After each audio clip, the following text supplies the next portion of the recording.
quel type d'apprentissage nos élèves, nos apprenants du préscolaire, primaire, secondaire 1, secondaire 2, enseignement technique, enseignement général, enseignement supérieur, de quel type d'apprentissage ils ont besoin pour être des solutionneurs de problèmes? C'est la question qui nous réunit cet après-midi autour de l'émission Débat Éducation. Et l'intérêt porté par le monde aux mathématiques, aux sciences et technologies montre que le système éducatif togolais doit amener la plupart de nos enfants à s'accrocher, à s'intéresser, à être beaucoup plus motivés pour les mathématiques, les sciences physiques et la technologie. Ce faisant, ils sortiront demain comme entrepreneurs et non des demandeurs d'emploi. Une étude réalisée par le gouvernement à travers le secrétariat technique permanent du plan sectoriel de l'éducation sur le parcours des sortants du système a révélé que 73% des étudiants des deux universités publiques Kara et Lomé ont opté pour des filières moins porteuses. Moins porteuses signifie qu'ils n'ont pas beaucoup de chance. C'est-à-dire qu'on n'a pas besoin de beaucoup de main-d'œuvre dans ces filières. Et ces filières sont lesquelles? Administration, droit, art et lettres, et que sais-je encore. Vous comprenez clairement que les signaux sont là. Qu'est-ce que nous allons faire finalement? Quelle information nous devons donner et quelle orientation donner aux parents et aux apprenants pour qu'ils comprennent que les données ont changé et que nous devons changer notre fusil d'épaule, comme on le dit d'habitude. Alors, au cours donc de cette émission, nous avons décidé véritablement au cours de cette année, dans cette émission qui, nous l'avons déjà annoncé, sera bimensuelle, nous avons décidé de braquer nos caméras directement dans les salles de classe pour voir ce que les apprenants apprennent, ce que nos enfants apprennent dans les sciences, maths, technologie et leurs applications, bien entendu. Donc, au cours de cette émission, notre randonnée nous a conduit dans une école innovante. Vous avez eu écho déjà il y a 3 semaines, c'est l'école, l'Observateur panafricain de l'école Ede Bétier qu'un patriote, un Togolais a créé, et vous allez là-bas, vous serez surpris. Et donc c'est leurs enfants que nous sommes allés voir. En tout cas, les enfants qui se sont inscrits, les élèves qui sont inscrits dans cette école, c'est vers eux que nous avons braqué nos caméras et on vous fera découvrir des choses merveilleuses au cours de cette émission. Débat thématique avec un invité, c'est dans un instant après ce générique.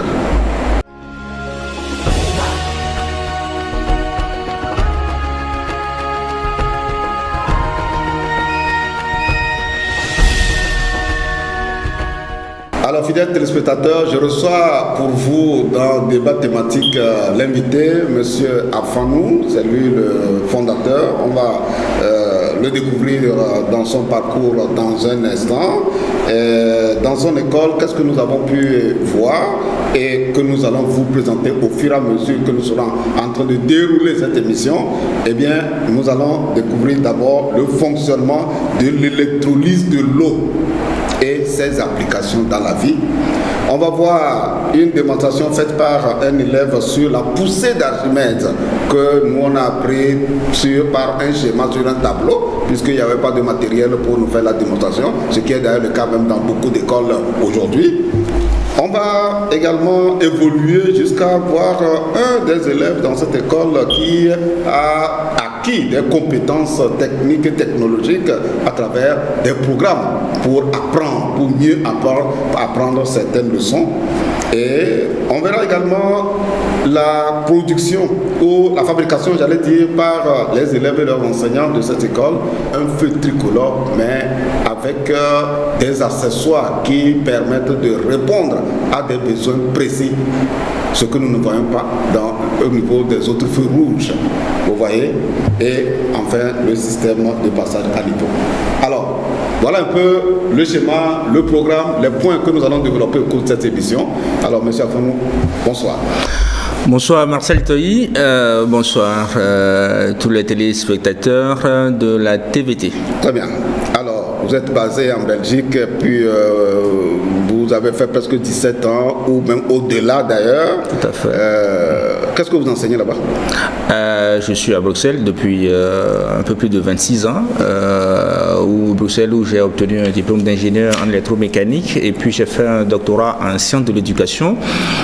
J'ai donné des cours de physique et de technologie, c'est-à-dire au collège, au lycée, à l'université. D'abord dans un institut technique et puis dans une haute école où j'ai eu à charge des ingénieurs en 4e année et 5e année. C'est plutôt là que j'ai passé une grande partie de ma carrière d'enseignant. J'ai eu à donner des cours de mécanique appliquée, résistance des matériaux, organes des machines, gestion de la production. Voilà, à l'ISTE, voilà, c'est là où j'ai passé une grande partie de ma carrière et je dirais que c'est depuis mon entrée en Belgique, 2 ans à peine, que j'ai commencé en fait à réfléchir sur le projet OPEP. Ok. Alors, tout ce parcours vous a permis de faire la comparaison entre le système éducatif, en tout cas la qualité de l'éducation en Europe et celle que nous avons aussi en Afrique et particulièrement au Togo, et c'est ça qui vous a amené à créer l'école OPEM. Alors, avant que nous ne commencions à projeter ce que nous avons découvert auprès de vos enfants qui ont fait certaines démonstrations dont je viens de parler tout à l'heure, alors dites-nous aujourd'hui, après la comparaison, quel est selon vous le type d'enseignement qu'il nous faut dans le contexte actuel? Voilà, je dirais que la comparaison va même au-delà de la structure éducative, de la structure école. Moi, ce qui me rend malade, c'est que chaque fois que je viens en Afrique, pas seulement au Togo, mais dans n'importe quel pays africain, je suis meurtri par l'état de délabrement de nos continents, de notre continent, de nos pays, par rapport à ce qui se passe dans les pays dits développés. Et c'est ça qui m'a posé la question de savoir, mais comment se fait-il que les pays africains sont aussi sous-développés et que, objectivement, les bases de développement ne sont pas posées? Et comment est-ce que les pays européens, américains et puis récemment asiatiques et indiens ont fait pour arriver en fait au développement industriel? Donc, en faisant cette analyse, je me suis rendu compte que c'est l'école et surtout l'enseignement qualitatif des sciences est fondamentalement la base du développement. Parce que pour développer, il faut avoir la ressource humaine. Mais malheureusement, la ressource humaine, ce ne sont pas les hommes et les femmes qui peuplent un pays ou un continent, mais c'est ce que ces hommes et ces femmes ont dans leur tête, ont dans leur mémoire. C'est la matière grise en fait. Et cette matière grise ne se forge nulle part ailleurs qu'à l'école. Donc la question c'est de savoir quel type de ressources humaines nous formons dans nos pays. Pour répondre aux défis que nous devons relever. Voilà, pour répondre en fait aux besoins de nos pays et pour relever les défis qui sont grandissants et qui sont même inquiétants. Parce que l'Afrique, le Togo fera face en fait à certains défis qui sont des défis conséquents. Plus de 60% de la population africaine a moins de 35 ans. Et ça c'est inquiétant parce que dans 30 ans, que deviendra cette population et est-ce que nous avons mis en place des dispositions pour que les jeunes trouvent de l'emploi? Et c'est de ça qu'il s'agit, de l'emploi. Les problèmes de santé, les problèmes de logement, les problèmes de déplacement, tout ça trouve en fait sa solution dans le cadre, voilà, le problème de sécurité, voilà, le problème de sécurité. Ça c'est très important aussi parce que l'enfant qui n'est pas instruit est vite happé par des propositions, je dirais, diaboliques en fait. C'est ce genre de propositions qui entraînent vers le djihadisme, etc. Mais un enfant qui va dans une école et qui est content d'aller à l'école et qui apprend et qui s'épanouit dans son système éducatif ne sera jamais drainé vers ces mauvaises voies. Voilà, ça c'est un point très important. Alors je crois que le décor maintenant est planté. On va vers l'OPEP où nous sommes allés voir une démonstration de l'électrolyse. On reviendra juste après avoir suivi le sujet. On va revenir pour que vous nous expliquiez davantage les applications de l'électrolyse dans les usines, en tout cas dans la vie pour répondre à quels besoins. Puisque généralement, ce que on n'a pas souvent dans notre système éducatif, beaucoup d'enseignants n'ont pas été formés pour faire l'apologie de leur matière, pour monter les applications de ce qu'ils enseignent aux enfants. Ça fait que les enfants sont moins motivés. Tout à fait. Moins motivés. Et donc, fidèles téléspectateurs, nous allons marquer juste une pause pour vous permettre de suivre la démonstration faite par un élève dans l'école créée par M. Afanou Opem, qui a démontré, qui a fait de toute façon l'expérience de l'électrolyse de l'eau. À Opem, nous on fait de la manipulation, ce qui n'est pas fréquent dans les écoles classiques. Donc en physique, en 4 nous avons fait de l'électrolyse de l'eau. Donc nous avons démontré comment ça se fait, les manipulations, l'aspect pratique, qu'est-ce qu'on peut faire avec l'électrolyse de l'eau dans la vie pratique. Donc je vais laisser la place à mon élève Fidèle Kwasi de vous présenter les manipulations sur l'électrolyse de l'eau et les applications pratiques. Bon, je vais vous présenter la pratique ou l'expérience de l'électrolyse de l'eau. C'est un cours qui se fait en physique-chimie en 3e, mais ça se fait théoriquement. Mais là, je vais faire la pratique. Pour le faire, j'ai besoin des matériaux qui sont ici. Il y a le générateur pour 4 piles, les 4 piles de 1,5 volts. Le support de l'électrolyseur avec 2 électrodes, un interrupteur, des fils conducteurs, et tube à essai. J'ai besoin d'un bécher rempli d'eau, de l'eau de soude et de la soude en poudre, du multimètre. Les matériels qui sont ici, certains sont importés et certains ici, on peut les fabriquer vers au Togo. Par exemple, le support de l'électrolyseur avec le plastiquier à l'intérieur, avec le support pour les tubes à essai. On va mettre en évidence la formation des 2 gaz, l'oxygène et l'hydrogène. Donc ici, on a la formation de l'oxygène et ici, on a la formation de l'hydrogène. Maintenant, on va mettre en évidence leur présence. Pour ce faire, on prend le test tube, le tube à essai qui contient l'hydrogène. On approche de la flamme. Donc on a une détonation, ce qui veut dire que c'est l'hydrogène qui est là. On va rincer une deuxième fois. Donc, ce qui veut dire qu'ici, on a la formation de l'hydrogène. Donc pour mettre en évidence l'oxygène, on va approcher une bûchette d'allumette presque éteinte. Et on remarquera qu'il y aura une réanimation de la flamme. Tout ça, non?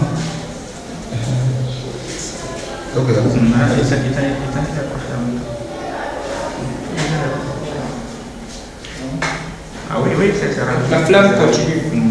La bûchette continue de brûler. Ce qui veut dire qu'on a eu de l'oxygène dans ce tube à essai. Donc là, on conclut que l'eau est formée de 2 gaz, l'hydrogène et l'oxygène. Bon, je vais mettre l'équation bilan au tableau. Il a dit, il lui a fallu du matériel, ça lui a facilité la compréhension. Alors, comment vous êtes arrivé à faire en sorte que les enfants 5e, 4e puissent maîtriser si facilement et à partir de là, ils puissent formuler, présenter les formules au tableau? Voilà. En fait, la base de l'enseignement qualitatif des sciences, ce ne sont pas des matériels. En fait, il y a deux éléments fondamentaux qui conduisent en fait à l'enseignement qualitatif des sciences. Le premier élément qui est très déterminant, c'est l'expertise, c'est-à-dire le savoir. C'est le deuxième qui est le matériel. Si vous avez l'expertise, vous pouvez fabriquer le matériel. La plupart du temps, on dit qu'on n'a pas du matériel, mais c'est faux. Moi, quand j'ai donné cours à Bruxelles, la plupart du matériel que j'ai dans le laboratoire est fabriqué par les collègues en fait, et par moi-même. Donc, le matériel que vous avez vu et que Fidèle a utilisé, en grande partie, est fabriqué à Baguida, fabriqué à Opem en fait. Vous avez vu le support, l'électrolyseur que j'ai percé et qu'on a mis des mines de crayon là-dedans et on a juste collé. Le porte-pile, c'est vrai qu'on l'a acheté, mais vous pouvez fabriquer des porte-piles très classiques en fait au Togo, ça peut se fabriquer n'importe où. Le multimètre, c'est pas fondamentalement nécessaire. Un interrupteur, nous en fabriquons à Opem en fait. Donc, tous les matériels que vous avez là sont des matériels qu'on peut retrouver dans n'importe quelle ville et village en fait au Togo. Alors, quelles sont les applications de l'électrolyse, genre de démonstration faite par des Voilà, l'électrolyse, c'est un cours qui se donne en 3e et qui permet de décomposer de l'eau. Mais l'élève qui a fait la démonstration n'est pas encore en 3e? Non, il n'est pas encore en 3e. Il n'est pas encore en 3e parce que nous prenons de l'avance en fait sur le programme. Il est encore en 4e sciences et technologies. Donc, il s'agit de décomposer de l'eau ici en 16 éléments simples, en oxygène et en hydrogène. Dioxygène et hydrogène. Mais ce cours est fondamentalement théorique et l'enfant ne sait pas de quoi on parle. Dans la plupart des écoles, on écrit la formule, mais c'est quoi l'oxygène, c'est quoi l'hydrogène, ça sert à quoi l'oxygène, ça sert à quoi l'hydrogène, la décomposition de l'eau en 16 éléments simples, ça me permet de faire quoi? Voilà, donc décomposer, d'abord ça permet à l'élève en manipulant de comprendre la science, de comprendre ce chapitre, d'acquérir cette compétence d'une façon pratique. Nos élèves n'ont pas besoin fondamentalement d'étudier avant d'avoir ne fût-ce que 60% du point nécessaire, parce qu'ils ont manipulé eux-mêmes. Donc la première chose que nous cherchons, c'est que l'enfant acquiert des compétences pratiques. Ça, c'est un. Mais notre processus, ce n'est pas seulement, ça ne s'arrête pas là. C'est d'utiliser cette compétence scientifique pour pouvoir concevoir des dispositifs technologiques et utiliser cette technologie pour faciliter l'existence dans la vie. Et donc, fabriquer l'oxygène et l'hydrogène, c'est déterminant. Parce que nous avons un combustible et un carburant. Voilà. L'hydrogène, par exemple, est un combustible qui est très utilisé et qui est très utilisé actuellement, surtout qu'on va vers un environnement sain. En Grande-Bretagne, par exemple, on développe plusieurs voitures qui sont des voitures purement pilotées par l'hydrogène. Et il n'y a pas de carburant. Il n'y a pas de carburant. Le carburant, en fait, c'est l'hydrogène, en fait, qui est, en fait, l'hydrogène est à la base de la bombe H. Donc, l'hydrogène est confiné dans une mousse et c'est ça qui fait avancer la voiture. Ce qui fait que quand vous mettez un verre à boire derrière le pot d'échappement, l'eau qui sort du pot d'échappement, vous pouvez le boire parce que c'est purement de l'eau, en fait. Voilà. Donc, ça, ce n'est qu'une application, en fait, de l'hydrogène, de la fabrication de l'hydrogène. L'oxygène est un carburant très puissant et également utilisé dans le domaine de la réanimation. Voilà, dans les hôpitaux. À l'hôpital, voilà, on réanime les malades. Tout à fait. Bon, donc, l'enfant qui fabrique ces genres de matériel, et nous, ça, c'est juste ce que vous avez vu, c'est démonstratif, c'est scolaire, mais notre objectif, nous sommes en train de préparer actuellement un équipement pour pouvoir fabriquer l'oxygène et l'hydrogène à titre professionnel, en fait, pour pouvoir vendre à la pharmacie ou à des hôpitaux. Notre objectif, c'est de lier l'enseignement à la production. Quand l'enfant va à l'école, il doit penser automatiquement à la production. Le savoir qu'il acquiert, qu'est-ce que ça peut m'apporter quand je vais aller à l'industrie? Et aller à l'industrie, pas chercher du travail, mais plutôt créer du travail. Alors, ça veut dire que derrière, il y a l'esprit d'entrepreneuriat. Fondamentalement, aujourd'hui, je suis surpris de voir des gens qui vont jusqu'à l'université, même une licence et un master, mais après, je vais aller faire un stage, on n'a pas besoin de ça. Toute la formation doit se faire au niveau de l'éducation. On peut faire une formation pour se réorienter vers une autre branche, mais si je veux travailler, par exemple, comme chimiste, comme pharmacien, comme électronicien, comme mécanicien, tout le cursus scolaire doit être, doit trouver sa place dans le système éducatif, en fait. Ouais. Ok. De l'électrolyse de l'eau, nous allons maintenant à la poussée d'Archimède. La poussée d'Archimède, pour ceux qui ont pu fréquenter pour dépasser la classe de 4e, eh bien, vous avez vu les démonstrations schématiques que le professeur a toujours fait au tableau, sans qu'on ait eu la chance de manipuler. Et dans cette école, nous avons suivi 2 élèves, vous allez les voir tout à l'heure. On va vous présenter la poussée d'Archimède, les effets de la poussée d'Archimède. Donc, ici, c'est les élèves seuls qui travaillent. On fait la théorie d'abord et après, maintenant, les élèves vont faire face à la pratique. Donc, pour qu'eux-mêmes, ils comprennent ce qu'ils ont appris et ce qu'ils ont lu dans le cahier. Pour réaliser la poussée d'Archimède, on a besoin d'un support, un dynamomètre.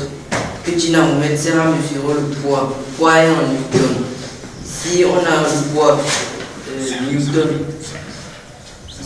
si on a un bécher contenant un tube pour évacuer l'excédent d'eau, si on a le solide que l'on va utiliser. Un autre bécher pour recueillir le liquide déplacé sur le bécher contenant de l'eau. Tout d'abord, nous allons placer le bécher avec un tube sur le support, placer l'autre bécher en dessous du tube et verser de l'eau à l'intérieur. Nous versons l'eau pour que l'eau se stabilise à la hauteur du tube. Comme ça, nous pouvons effectuer notre réalisation. Maintenant, nous allons peser le poids du solide. ici le poids est en newton. Donc on voit bien que c'est à 0. C'est à 0. Donc la distance entre deux petites gradations, c'est de 0,4 en 0,4. Donc on va mettre. Donc on voit que ce n'est plus à 0, mais ça a augmenté, c'est de 2,8 newtons. Donc le poids réel du solide à l'air libre est de 2,8 newtons. Donc maintenant nous allons peser son poids en immersion dans l'eau. Là-bas, nous allons voir le poids apparent, P'. Nous voyons qu'il y a un incident d'eau qui s'échappe du tube.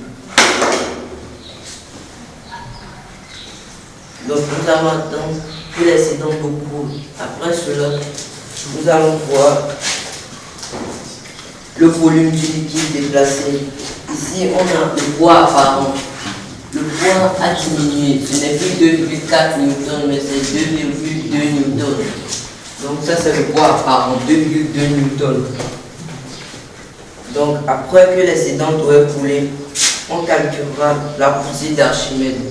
Donc pour calculer la poussée d'Archimède, il y a deux formules. La première, c'est le poids réel moins le poids du solide immergé. Ici, je vais calculer la poussée d'Archimède grâce au poids réel qui est 2,8 newtons au TP et au poids apparent qui est de 2,4 newtons au TP'. Donc pour calculer la poussée d'Archimède, nous allons faire P qui est le poids réel moins P' qui est le poids apparent. Dans la vie, la poussée d'Archimède nous sert souvent à faire beaucoup de choses. Exemple, les bateaux. Des fois, nous demandons pourquoi les bateaux ne coulent pas alors que les bateaux peuvent contenir plusieurs conteneurs qui sont très lourds. Donc, c'est grâce à la poussée d'Archimède que les bateaux évitent de couler. Nous avons aussi les ascenseurs à bateau. C'est grâce à la poussée d'Archimède qu'on a les ascenseurs à bateau. C'est basé sur ce principe. Voilà, M. Afanou, voilà, c'est la deuxième expérience que nous avons vue dans votre école. Il faut dire que tout ce matériel que vous avez vu, il n'y a que le dynamomètre que nous avons acheté. Le dynamomètre, je dirais encore, parce que nous allons le fabriquer, ce dynamomètre nous-mêmes en fait. La notion de poussée d'Archimède paraît très abstrait pour les élèves. C'est un cours de la 4e qui a des applications, plusieurs applications. Les élèves l'ont dit, la manière dont fonctionne le bateau qui prend des conteneurs, des tonnes de conteneurs, on ne comprend pas comment c'est fait que le bateau ne s'immerge pas dans l'eau. Tout à fait. C'est une des applications. Ce n'est qu'une des applications. Quelques autres. Il y a Ingrid et Bénézet qui ont fait cette expérience. Ils ont fait donc des recherches. La flottabilité, même un nageur qui se trouve dans de l'eau, c'est grâce à la poussée d'Archimède qu'il reste au-dessus. Il y a l'application la plus importante que moi je connais en dehors des bateaux, c'est les ascenseurs à bateau. Je viens en Belgique où la Belgique est, je dirais, l'un des pays, sinon le pays qui a inauguré les ascenseurs à bateau de Strépitieux. Nous avons en Afrique des écluses, c'est-à-dire des cours d'eau qui à un moment donné donnent des cascades. Et puis les cours d'eau en bas continuent encore et donnent encore des cascades, ainsi de suite. On a parfois 3, 4, voire 5 cascades sur un cours d'eau qui peut faire peut-être même 50 km. Les cours d'eau en Occident, ce sont des voies, des chemins très importants utilisés par les bateaux. Maintenant, si le bateau ou la péniche arrive jusqu'au niveau de cascade, comment est-ce qu'il va faire pour faire une délibération de 100 mètres? Voilà, la poussée d'Archimède est une solution à cela. D'accord.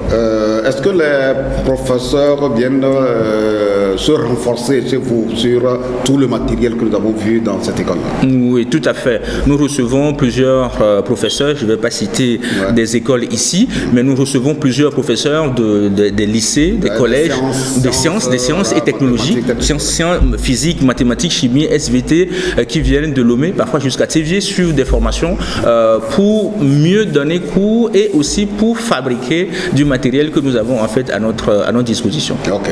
On va maintenant, fidèles téléspectateurs, à la troisième expérience faite par une élève concernant la combustion du soufre. La combustion du soufre, alors M. Afanou nous dira un peu les applications, pourquoi c'est important, par exemple, cette expérience, ce cours-là, dans le programme de 6e. Je suis en 5e Opel. Aujourd'hui, je vais vous présenter la combustion du soufre. C'est un cours qui se fait en 6e. C'est le deuxième chapitre de la chimie.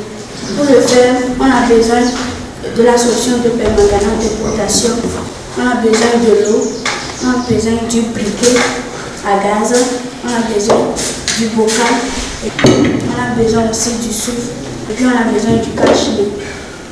Maintenant, je vais verser la solution de permanganate de potassium dans le bocal. Ensuite, je vais mesurer l'eau.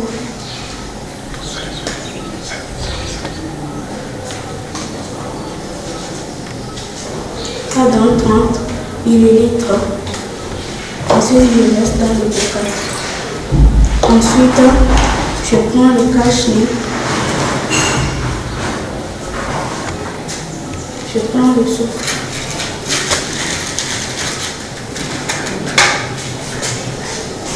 Maintenant, je vais brûler le soufre.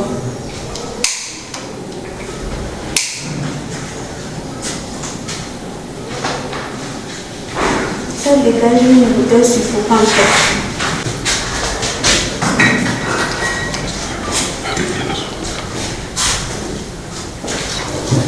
On constate qu'il y a une flamme bleue dans le bocal et une fumée blanche qui se dégage. L'équation bilan de la commission du soufre est plus le dioxyde plus le dioxygène donne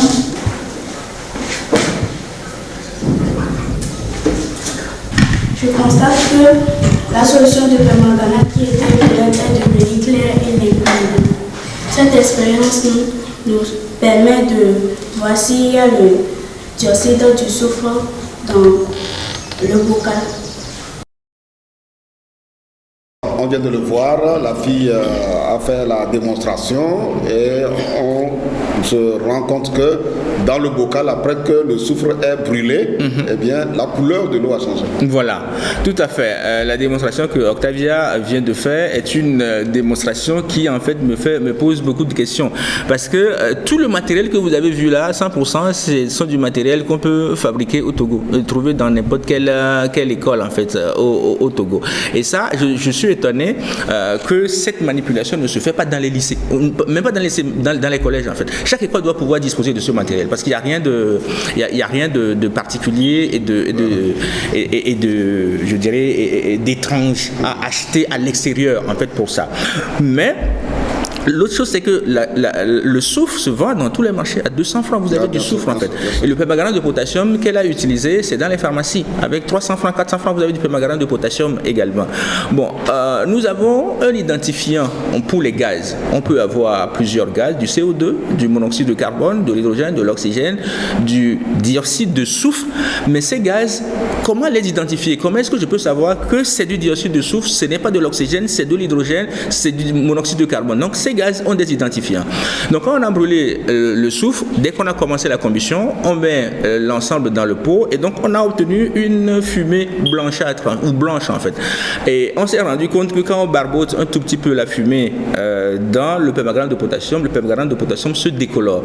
Donc le permanganate de potassium est donc un indicateur qui nous atteste que le gaz que nous avons obtenu, c'est du dioxyde de soufre. Et ça, c'est un élément très important. Si nous nous trouvons dans un environnement où nous avons un gaz, il suffit de et que nous doutons, parce que le dioxyde de soufre est toxique. C'est pour ça que vous avez vu Octavia porter ses masques. Ça aussi, c'est quelque chose de très important. Nous appliquons toutes les normes, les réglementations de la sécurité en matière de laboratoire. Et donc, si vous avez un gaz dans un environnement et que vous doutez, est-ce que c'est du dioxyde de soufre ou pas, il suffit de prélever un échantillon de ce gaz et de le barboter dans du permanganate de potassium. Vous saurez si c'est du dioxyde de soufre, le permanganate de potassium va se décolorer. Alors, fidèles téléspectateurs, j'espère que vous êtes en train de nous suivre dans les applications des sciences et technologies, les démonstrations faites par nos élèves, les élèves à OPEM. Et on évolue. Nous allons maintenant suivre une application des sciences et technologies. Un élève a conçu un programme en informatique. Il a conçu un programme pour apprendre les capitales des pays de la CEDEAO. Comment il a procédé et quel résultat auquel il est parvenu? Eh bien, nous allons le suivre ensemble. Ce que Ryan va montrer ici, c'est le complément du renforcement scientifique qui est en fait la particularité de OPEM. Nous suivons ce que nous faisons ici, nous suivons le programme togolais dans notre système d'enseignement. Il faut noter que la façon d'enseigner est différente, mais en dehors du programme togolais, nous avons par classe 7 heures de renforcement scientifique, qui est le programme français. Donc ces 7 heures sont réparties comme suit. Il y a 2 heures de programmation, c'est de la programmation appliquée, 2 heures de technologie. Donc Ryan va vous montrer les 2 heures, ce que nous faisons durant la programmation et ce que nous faisons durant les 2 heures de technologie. Les 3 heures restantes sont des 3 heures de laboratoire qui permettent à l'enfant de comprendre beaucoup plus aisément tous les concepts de physique, de chimie, de mathématiques, de SVT. Donc voilà. L'élève va vous présenter le programme qu'il a réalisé en informatique et puis après, il va vous montrer des pièces qu'ils ont dessinées en 2D puis en 3D en technologie appliquée. Je suis élève à OPEM, 4e sciences technologies. Je vais vous montrer le programme que j'ai fait en informatique avec le logiciel Scratch qui consiste à réviser les capitales des 15 pays de la CEDEAO. Ça, ce sont les scripts du programme. Ce sont encore des données que je donne au logiciel pour exécuter mon programme. Quelle est la capitale du Togo?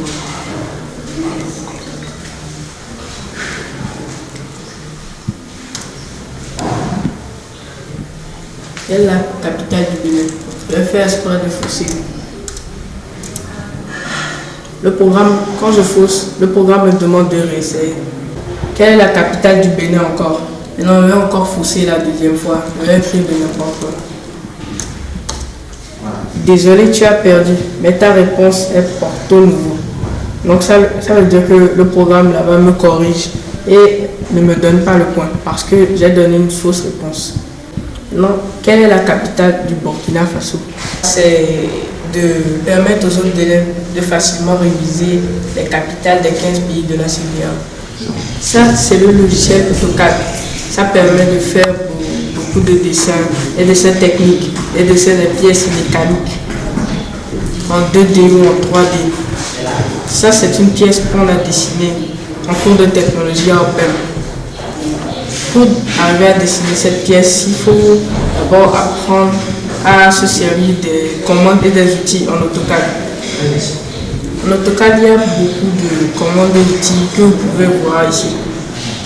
Il y a Line qui permet de faire tracer des lignes. Permet de tracer des lignes. Ça, par exemple, c'est pour copier.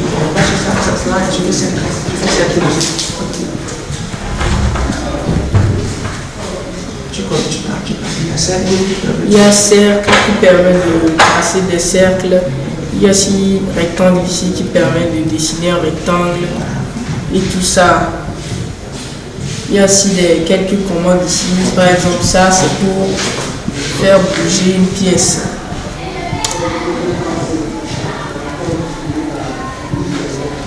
Ça c'est pour copier quelque chose. Je clique ici par exemple, je fais entrer. Et je peux copier ça pour venir ici, ici encore et ici encore. Ici, ce sont des layers. Ce sont des entités qui permettent de tracer des lignes. S'il y a une pièce dans une pièce, pour le dessiner, il faut créer un layer. Pour avoir un trait interrompu quelque part, c'est un layer. Un trait d'axe, s'il y a des cercles aussi, c'est un layer. Tout ça, ce sont des entités. Ça aussi, c'est une commande, c'est pour faire break. C'est pour partager une figure. Cette pièce, c'est une pièce qu'on a dessinée en 3D et qu'on peut aussi dessiner en 2D. Ici, je peux aussi passer en mode 2D. Voilà, monsieur Afanou, je l'avais dit au début de cette émission, nous voulons voir les applications des sciences et technologies. Ce que les enfants apprennent en informatique on l'applique à quoi pour résoudre quel problème? Ici, il s'agit de voir les choses d'une façon globale. Nous sommes malheureusement en Afrique dans un système d'enseignement cyclique et qui ne porte pas ses fruits. Nous devons nous poser des questions sur le fait que quels sont les apprenants que nous avons, quels sont nos besoins, quel type d'enseignement nous devons mettre en place pour pouvoir permettre aux élèves de s'épanouir dans l'école en fait. J'ai posé le problème aux élèves de la 5e l'année passée, que vous êtes à la maison et vous avez papa et maman qui vous laissent votre petit frère ou votre petite soeur qui est au CM2 et qui doit réviser les capitales des pays de la CEDEAO. Ça, c'est dans le programme de tous les pays de la CEDEAO. Et vous avez des exercices de mathématiques et physique à faire. Donc, créez un programme pour lui permettre en fait de réviser son cours avec un ordinateur et pendant ce temps, vous allez faire votre exercice de mathématiques physique. Et donc, ces élèves que vous avez 12 ans, 13 ans, ils ont élaboré un programme professionnel qui fonctionne exactement comme j'ai demandé. Dans le programme, vous demande quelle est la capitale du Bénin, quelle est la capitale de la Côte d'Ivoire, quelle est la capitale du Burkina. Quand vous donnez la bonne réponse, il vous donne un point. Il dit bravo, il vous donne un point. Donc cette application, d'abord la première chose, c'est que nous permettons aux enfants de concevoir et de fabriquer. Et ça, c'est très important pour eux. Ce petit programme, même si vous le vendez à 50 francs, pour les élèves qui sont dans l'espace CEDEAO, vous avez pratiquement 12 ou 10 millions d'élèves. Ça fait de l'entrée de l'argent pour cet enfant. Au-delà de cela, c'est un développement de capacité. Oui, je suis capable de créer un produit commercialisable. Quand je vais sortir demain de l'école, je ne vais pas aller chercher du travail, mais je vais déjà créer mon propre entreprise. C'est de ça qu'il s'agit. Donc, en dehors du fait que nous suivons le programme togolais, ces renforcements scientifiques, l'informatique appliquée, la technologie et le laboratoire sont des programmes français que nous avons inclus. Nous avons adapté notre système éducatif pour répondre aux besoins. Donc, l'intérêt de cette compétence est immense. Du fait que les cours qui sont donnés en mathématiques, vous avez une, 3x plus y égale à 0, par exemple, une équation à résoudre qui est d'ordre mathématique et que l'enfant ne sait pas x c'est quoi, y c'est quoi. Nous ramenons ça en informatique. Et donc, l'enfant crée une variable. Quand on lui dit en mathématiques que x est une variable, en fait, il ne sait pas ce que c'est. Mais en informatique, quand il crée une variable, il sait exactement ce que c'est qu'une variable. Et ça lui permet non seulement de faire de l'informatique, mais de mieux comprendre le cours de mathématiques. Donc, ce que nous devons faire, c'est de créer un lien entre les matières et de conduire en fait ces acquisitions de compétences vers la mise en place de technologies et mettre en place ces technologies dans la population pour solutionner les besoins. Donc ça, c'est un aspect de l'informatique. On reviendra sur le complément technologique par la suite. Tout à fait. Alors, j'espère que, fidèles téléspectateurs, vous êtes en train de comprendre que nous devons innover dans nos pratiques pédagogiques, dans les programmes, dans nos méthodologies, si nous voulons donner vraiment la chance à nos enfants qui ont opté ou bien qui doivent logiquement s'intéresser aux maths et aux sciences. On doit leur donner, on doit créer l'environnement d'apprentissage qu'il faut pour qu'ils puissent développer les compétences marchandables, vendables demain. Et donc, c'est tout cela que M. Afenou est en train d'expliquer pour nous dire que la nouvelle option aujourd'hui, c'est d'amener nos enfants à s'intéresser aux maths, aux sciences et aux technologies. Et c'est faisable parce que ça se fait déjà dans une des écoles, celle qu'il a créée. Alors, de l'application technique et technologique, nous allons vers une autre création que nous avons découvert là-bas, que nous avons trouvé assez intéressante, parce que ça crée quand même la différence avec ce que nous voyons d'habitude. Alors, vous savez qu'on a des feux rouges au niveau de presque tous les carrefours. Hein. Voilà. Quelle est la différence entre ce feu rouge que nous avons et ce que vous allez découvrir? Je vous laisse suivre d'abord et M. Afenou va compléter. Parce qu'effectivement, il y a une valeur ajoutée, il y a une création qui s'est ajoutée à ce que nous avons de façon standard au niveau de nos carrefours. Là, c'est un petit colloque qu'on a réalisé, nous les élèves de 4e et nos professeurs. En fait, là, on avait fait l'année passée, mais avec des LED qu'on a fait sur une plaque de bord. Mais ici, on a mis des signaux qui commandent des relais. Et ces relais permettent d'allumer ces trois lampes, le rouge, l'orange et le vert. Là, le projet qu'on va mettre en cours après, c'est de placer une caméra ici. Comme ça, la caméra sera là. Dès que le feu rouge sera déclenché, ça va être activé, la caméra sera activée. Et les voitures, et les étudiants, les motos, en général les véhicules qui vont violer le feu rouge, la caméra va fournissez le plan d'immatriculation. Ici, on a une simulation barrière. Voilà, le problème qu'on a ici, c'est que dans nos villes, dans nos quartiers, dans nos villages, on voit que les chemins de fer sont croisés par le passage des voitures, des motos, des piétons. Ce qui fait qu'en des accidents de motos, de voitures, le train qui écrase les gens par ici, par là. Donc, pour remédier à ce problème, nous avons conçu ici, qu'on n'a pas bien terminé, on va terminer par après, une signalisation barrière. Et donc, les deux feux vont clignoter à 3 km du passage du train. Le train vient à 3 km déjà, on a les deux lampes qui clignotent avec un temps donné. Et donc, lorsque le train approche, une sonnerie va retentir pour avertir que le train vient. Et donc, la barrière va descendre pour bloquer le passage des voitures, des motos, des piétons. Là, même si tu es pressé, tu viens, comme la barrière bloque le passage, le train ne peut pas te renverser. Donc, c'est ce que nous avons conçu. Nous avons bien finalisé cela avec les barrières, avec les sonneries, pour permettre à la population d'éviter les accidents de part et d'autre. Monsieur le fondateur de OPEM, M. Afanou, alors on a suivi ensemble le feu rouge qui a été conçu, fabriqué par les élèves et leurs enseignants au niveau de OPEM. La première chose qu'il faut relever, c'est que la mise en place, la fabrication de ce feu rouge, c'est tous des produits que nous avons assemblés nous-mêmes. Ce qui fait qu'à OPEM, nous pouvons équiper tous les carrefours au Togo avec des feux rouges et que nous pouvons gérer nous-mêmes depuis une salle de contrôle. Donc au lieu d'appeler, je dirais, des Chinois, des Européens, des Américains pour venir nous faire des feux rouges, nous sommes en mesure de les faire nous-mêmes. En dehors du fait que c'est un feu rouge qu'on a mis en place, il y a d'autres aspects. Le premier aspect, c'est que nous remarquons que au feu rouge, le gouvernement est obligé de placer des policiers à plusieurs endroits pour que des gens s'arrêtent quand le feu passe au rouge. Nous pensons que ce n'est pas normal. Les policiers ont plusieurs tâches à faire. Ce que nous avons pensé, c'est de placer des caméras. On va placer une caméra sur ce feu rouge et une seconde avant, comme Fidèle a expliqué, une seconde avant que le feu ne passe au rouge, vous devez savoir que normalement, si le feu passe au jaune, vous ne devez pas traverser.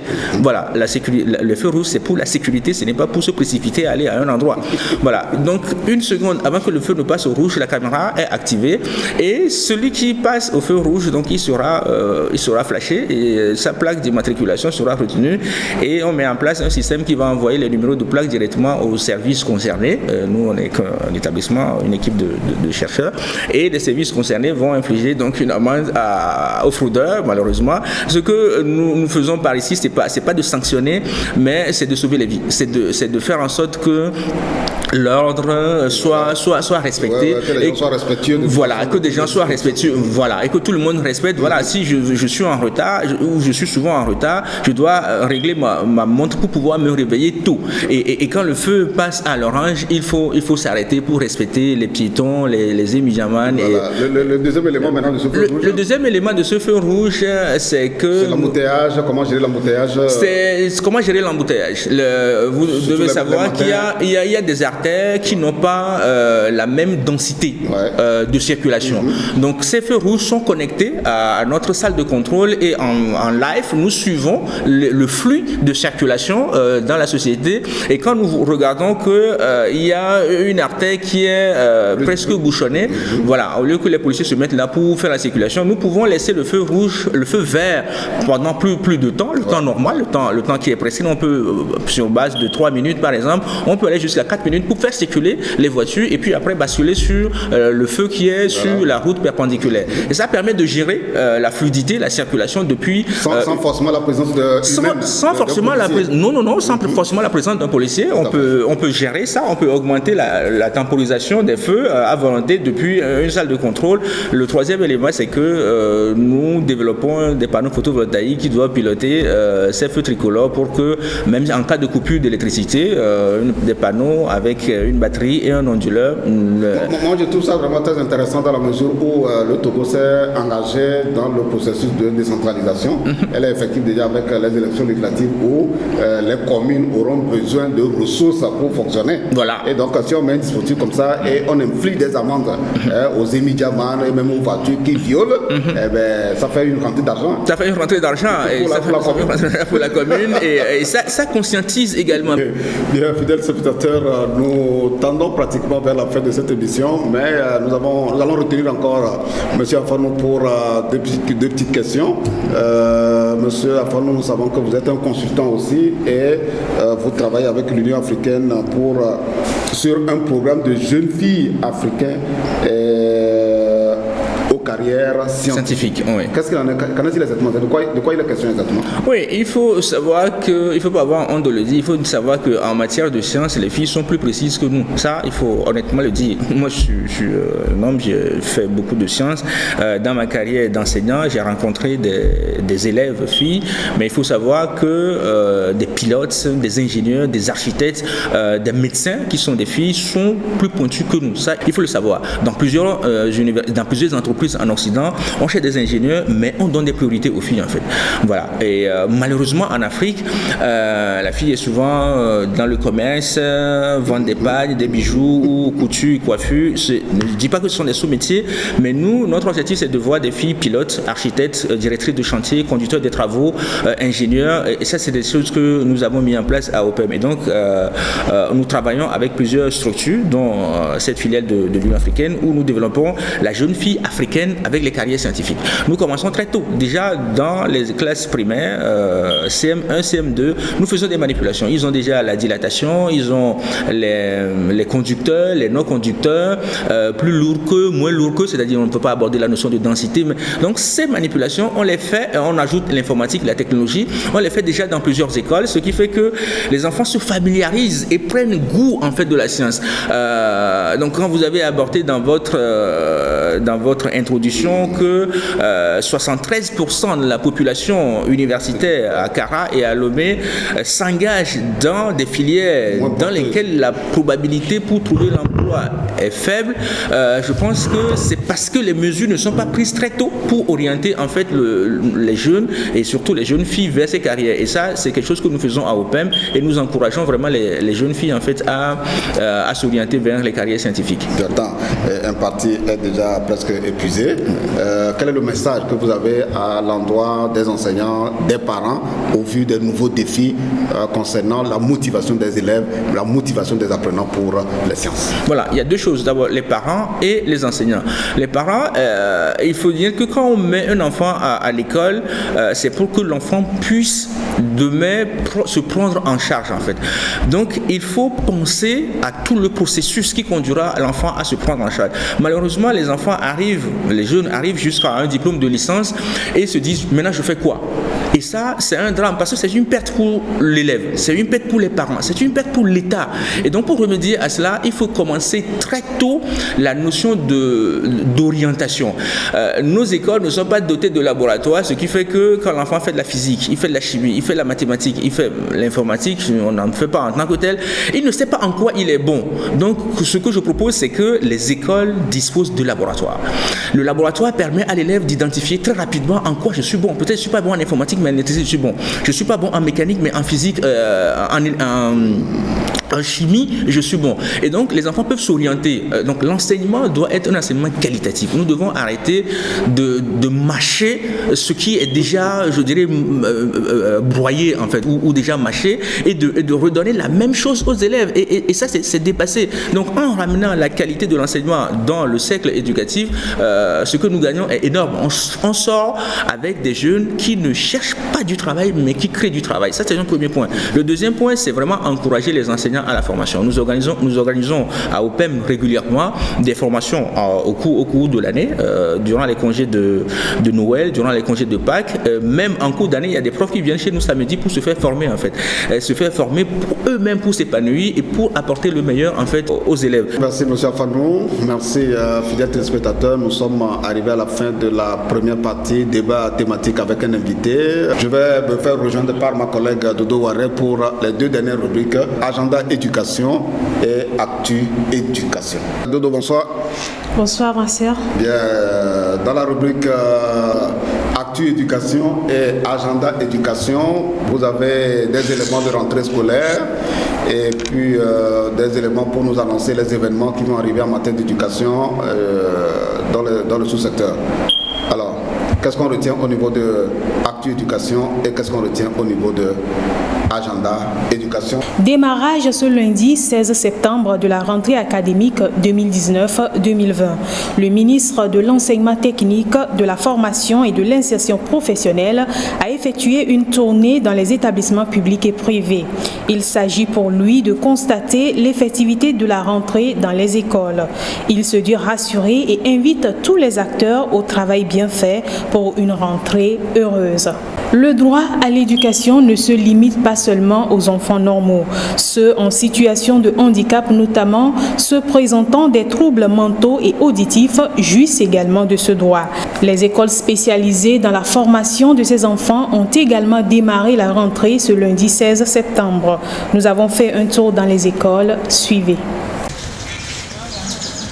C'est la reprise des cours à l'école EFATA chez les handicapés auditifs. Ici, ils reçoivent le programme normal des cours, mais l'enseignement est basé sur le langage des signes. Monsieur Dinamé est parent d'élèves. Cette année, il change d'établissement à sa fille. Il vient l'inscrire à l'école EFATA qu'il juge complet. On était ailleurs et dans une école. À un moment donné, on m'a dit que là-bas, c'est au C2. Du coup, au C2, ça veut dire c'est fini. Par des renseignements, j'ai demandé, on m'a fait savoir que c'est comme ça. Il y a une école qui est à Djolé ici. Bon, et depuis avant-hier, je suis venu voir les directeurs pour que je fasse inscription. J'ai demandé effectivement, on dit qu'il y a le jour à CM2. Aujourd'hui, la rentrée, je me suis dit, je vais l'amener pour qu'on fasse inscription. Je laisse suivre tout le monde. Bonne reprise de classe, que vraiment le bon dîner qu'elle les aide, ils vont évoluer comme les autres. Dans cette école de CM2, les cours ont déjà commencé. Le titulaire de la classe accueille à cœur joie ses nouveaux élèves. Les apprenants sont soumis à un test. À travers cet exercice de calcul, ils sont évalués pour être mieux encadrés. Selon les éducateurs, les effets des vacances restent encore visibles chez certains. C'est la première journée de la rentrée scolaire. Tous les enfants ne sont pas arrivés. Mais ceux qui sont arrivés, nous venions de faire une évaluation zéro. Et nous avons senti les effets des vacances, pensant que nous allons travailler à cela pour améliorer leur travail. Dans cette école, les cours se déroulent normalement. C'est le manque des fournitures chez certains et l'absence de quelques élèves, a laissé entendre le premier responsable de cette école. Ici, il fait le tour des classes pour constater l'effectif des élèves. La rentrée s'est bien passée chez nous à l'école EFATA. Par la grâce de Dieu, nous allons prendre nos dispositions pour démarrer vite les cours, pour pouvoir vite finir le programme. Nous rencontrons des difficultés parce que les parents viennent sans fourniture. Même avec les anciens, ceux qui ont encore des enfants handicapés auditifs à la maison, nous leur disons que l'handicap n'est pas une fatalité. Mais c'est un handicap, on peut le surmonter. Donc nous les invitons de venir inscrire leurs enfants. L'école EFATA dispose d'une cantine et assiste les enfants malentendants. Elle accueille les enfants handicapés auditifs du CI au CM2 depuis 1976 dans le quartier Djolé à Lomé. Ils ont repris le chemin des classes, tout comme les autres apprenants. Sur le visage de ces enfants qui présentent des troubles psychiques se dégage une joie, celle de revoir leurs camarades et enseignants après 2 mois de séparation. Les premières heures de la rentrée à l'envol Hanoukopé sont consacrées à l'entretien des lieux. Aujourd'hui, nous sommes contents d'avoir commencé la rentrée. J'ai revu mes amis et mes enseignants. Je suis content, j'ai mes amis. Très tôt le matin, il s'est réveillé pour se préparer. Il a même annoncé à tout le monde dans le quartier qu'il va commencer la rentrée. Il est tellement content d'aller à l'école comme tous les autres enfants. Kosiwa a porté son choix sur cette école spécialisée pour sa fille. Pour elle, c'est ici, dans cet institut médico-psychopédagogique IMPP L'Envol, qu'elle pourra être bien à l'aise et développer des aptitudes devant corriger ses troubles de langage. Un mal que la directrice prend soin d'examiner pour une éducation adaptée à la maladie de l'enfant. L'année passée, on l'avait inscrit dans une école normale. Mais cette année, on a décidé de l'amener ici pour qu'elle se sente plus à l'aise. Une amie m'a conseillé cette école qui est plus adaptée à son cas. Tout enfant qui arrive, on l'évalue et on voit ses potentialités et on énumère aussi ses difficultés.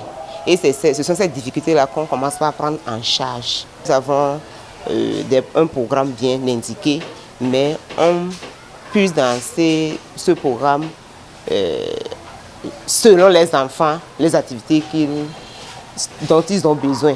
Par exemple, un enfant qui a des difficultés psychomoteurs, on met l'accent sur la rééducation kinésithérapie. Un enfant qui a des difficultés langagières, la rééducation orthophoniste intervient. Donc chaque jour, avec cet enfant, on essaie de l'amener à bien prononcer les mots. Par exemple, quelqu'un qui n'a pas de difficultés psychomoteurs et c'est le retard, on l'accompagne à être au moins autonome. Les enseignants sont pour la plupart des éducateurs ou éducatrices spécialisés qui fonctionnent avec beaucoup de patience et d'affection. Chaque enfant avec son handicap est donc un objectif à atteindre pour chacun d'entre eux. Et ils sont prêts à tout pour la réussite de ces enfants. Nous sommes contents ce matin de retrouver nos enfants en bonne santé d'abord. Aussi, nous sommes contents parce que ça a repris. On est bien armés pour reprendre encore cette année 2019-2020 avec beaucoup de courage, beaucoup de patience pour qu'à la fin, les parents aussi soient satisfaits de nous et que nous aussi nous soyons satisfaits de nos enfants. La joie qui nous anime, c'est que beaucoup ont gardé ce qu'ils ont appris. On va tabler sur ce qu'ils connaissent déjà pour pouvoir avancer parce qu'on a des objectifs pour chacun. Ce que nous appelons le projet éducatif individuel. Chaque enfant avec un carnaval d'éducation. Donc on va revoir ça, réactualiser. Et la joie, pour tout enseignant, la joie, c'est de voir l'enfant arriver. La rentrée a démarré timidement dans ces écoles de formation psychopédagogique, certes, mais l'engouement au niveau des élèves encourage les enseignants à plus d'efforts pour satisfaire aussi bien les parents que l'autorité publique. L'éducation inclusive étant aujourd'hui au cœur des préoccupations pour l'atteinte de la cible 4 des objectifs de développement durable ODD 4. La rentrée scolaire a été également effective chez les tout-petits, c'est-à-dire les enfants de la maternelle. Quoique un peu bruyante à cause des pleurs de ces enfants qui ont du mal à rompre avec la maison. Suivez. Des pleurs à n'en point finir. Nous sommes au premier jour de la rentrée des classes au complexe scolaire Les Amandiers. À la session maternelle, la tâche n'est pas du tout aisée pour les jardinières communément appelées Tata dans la gestion des enfants dépaysés. En tant que Tata, pour les pleurs, on doit calmer les enfants. On doit les mettre au dos, les faire monter sur les jeux pour les calmer. Contrairement aux enfants qui ont encore la nostalgie de la maison, le petit Aurélien, amené par sa maman, semble très serein dans son nouvel environnement. Aurélien, il a 3 ans. Il est venu à l'école parce que je me dis que très tôt, quand un enfant vient, il s'habitue d'abord à l'école, il s'habitue à ses amis. Et donc quand il commence déjà très tôt, c'est une classe en fait. C'est pas qu'il va commencer les cours en même temps à écrire et tout ça là. Mais c'est une question d'habitude et tout. Donc dès qu'il s'habitue, les autres classes à venir, c'est plus facile. Je lui disais déjà tantôt que tu vas aller à l'école, demain l'école commence. Les chants, les jeux et l'éveil psychologique, bref, tout est mis en place pour permettre aux enfants de s'adapter à ce monde d'apprentissage dont ils font désormais partie. Mandier donne une importance pour les enfants de la maternelle parce que la réussite scolaire commence par la maternelle. On a équipé l'école maternelle avec beaucoup d'espaces de jeux, des jeux mis en place et aussi des salles de classe. Et tout est mis en place avec une cantine pour que les enfants puissent bien manger et qu'ils aient le goût de l'école dès la maternelle. L'ambiance est la même à l'école maternelle Sainte-Catherine d'Alessandrie, La Joie. Aujourd'hui, nous ouvrons les portes à tous les enfants, à nos petits mignons qui sont déjà là et qui nous donnent la joie. Ce premier jour, c'est pas facile parce qu'il y a les pleurs de gauche à droite et d'autres cris veulent retourner à la maison. Ils ont la fièvre de la maison, ils ont la nostalgie des parents et c'est pas facile pour nous de les maîtriser. Mais on est arrivé à les maîtriser par les jeux et les petits jouets, les petits cadeaux. Et ils sont calmés, ça va maintenant. Certes, les premiers pas dans le monde scolaire sont difficiles pour ces enfants, mais progressivement et très vite, ils vont s'habituer à cette nouvelle vie. La Coalition nationale togolaise pour l'éducation pour tous a pris part à Dakar au 9e forum sur les politiques éducatives. Suivez. Faire en sorte que l'éducation de qualité soit le socle du développement à l'horizon 2030. C'est la préoccupation des 39 coalitions nationales d'éducation d'Afrique francophone, anglophone et lusophone. Durant 3 jours, les membres des coalitions nationales d'éducation, appuyés par le Partenariat mondial pour l'éducation, la Campagne mondiale pour l'éducation et Oxfam Ibis, ont passé en revue à Dakar les évolutions et les défis du système éducatif dans leur pays. Pour ces questions, je crois que la problématique liée au financement durable et soutenable, innovant et domestique de l'éducation a été relevée par tous les participants. Mais aussi, à côté de ce financement, la redevabilité en termes de contrôle citoyen pour faire en sorte que la voix citoyenne, la lecture citoyenne puisse être prise en charge par les décideurs a été aussi invité durant ce forum. À travers les présentations, les discussions et débats, les coalitions nationales d'éducation ont relevé les problèmes liés au financement de l'éducation, à l'éducation inclusive, à l'éducation en situation de crise. Les coalitions se sont engagées à travailler avec l'appui des partenaires à relever ces défis.